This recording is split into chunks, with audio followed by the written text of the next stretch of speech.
Inštitut za robotiko na Fakulteti za elektrotehniko, računalništvo in informatiko Univerze v Mariboru že nekaj let zapovrstjo izvaja akcijo Mariborski robotski izziv.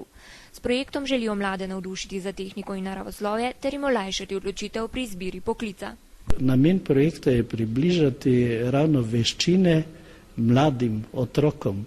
In to pa zaradi tega, ker danes ni pomembno vsaka izobrazba, ampak je izobrazba, ki je povezana tudi z veščinami, z nekim fizično predstavo, pa z nekim ustvarjalnim delom, ta vodi v prihodnosti tudi za celovito oblikovanje osebnosti otroka. In mi se želimo približati in mladim omogočiti, da bi ravno to osebnostno rast, ki se pa je v sedanji naši vzgoji in naši naravnanosti preveč zanemarila. Tekmovanja pa organiziramo v Sloveniji in to na univerzi zaradi tega, da lahko otroci že pri 9-10 letih, ko se odločajo za bodoči poklic, takrat pridejo v stik z univerzo.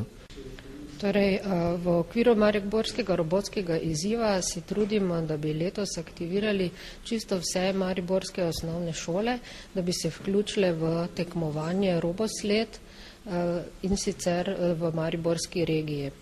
Vseh osnovnih šol je 22 in tem bomo podelili eno sestavljanko, s pomočjo katere bodo lahko tekmovali.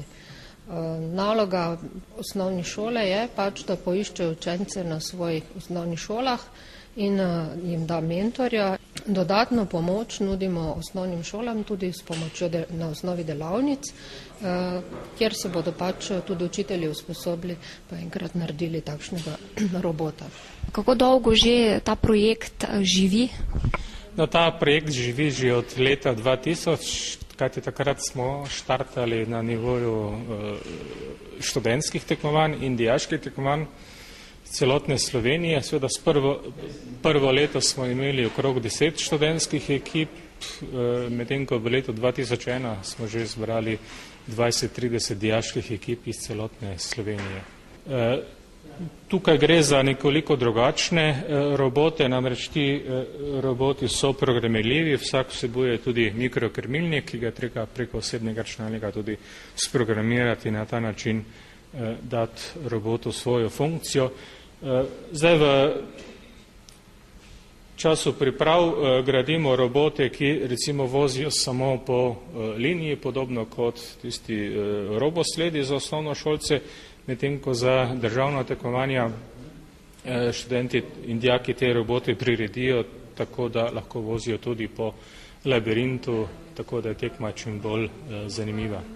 Zdaj, v zadnjih 7-8 letih se je na teh tekmovanjih že zvrstilo okrog tam nekje med 200 in 250 dijaki iz celotne Slovenije in nekje med 50 in 60 študenti iz Ljubljanske elektrofakultete in iz Mariborskega ferija.